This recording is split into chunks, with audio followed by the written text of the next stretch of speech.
Shop थी पंजाब सिंध, वहाँ पे मुझे फ्रेश पनीर मिल जाता था, लेकिन अभी वो शॉप बंद है, तो मुझे ढूंढना पड़ेगा कि कहाँ मुझे फ्रेश पनीर मिल जाए, क्योंकि मैं किसी भी शॉप से नहीं खरीदना चाहती हूँ। हमेशा मैं फ्रेश पनीर ही प्रेफर करती हूँ, लेकिन अगर आज मुझे फ्रेश पनीर नहीं मिला बाई चांस, क्योंकि वो पंजाब सिंध तो शॉप बंद हो गया है, अगर बाई चांस मुझे फ्रेश पनीर नहीं मिला तो मुझे वो फ्रोज़न जो पैकेट वाला मिलता है ना, वही लेना पड़ेगा। तो चलिए पनीर ले लेते हैं, और बाहर जा रहे हैं तो मास्क बहुत ज़रूरी है, मास्क भी पहन लेते हैं।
बन जाता है, तो मैं यही ख़रीद के ले आई थी। मैं इमरजेंसी के लिए ये अपने घर पे रखती हूँ। ये खाने में भी बहुत टेस्टी है। इसको बनाने के लिए पैन को गरम करके सिर्फ 2 मिनट सेकने से ये तैयार हो जाएगा।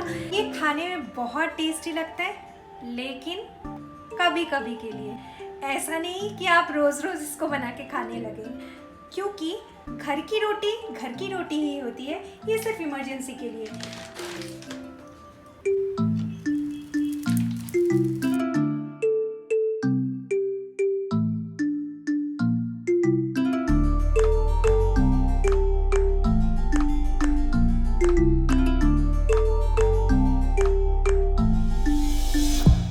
इंस्टेंट लंच तैयार।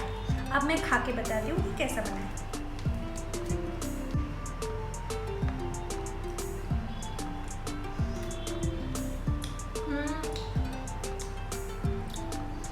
बहुत टेस्टी है, बहुत, मतलब आज तो मज़ा ही आ गया। इंस्टेंट पराठे के साथ ये जो पालक पनीर है, ये अमेजिंग लगता है। आप लोग प्लीज़ ट्राई कीजिए।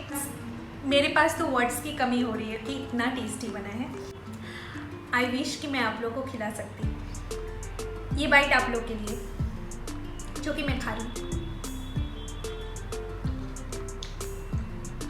ये पराठा सूखा खाने में भी बहुत अच्छा लगता है, बहुत टेस्टी है ये। इसको चाय के साथ भी आप खा सकते हो, ये बहुत टेस्टी है। लेकिन प्लीज़ हाँ, हमेशा मत खाइए।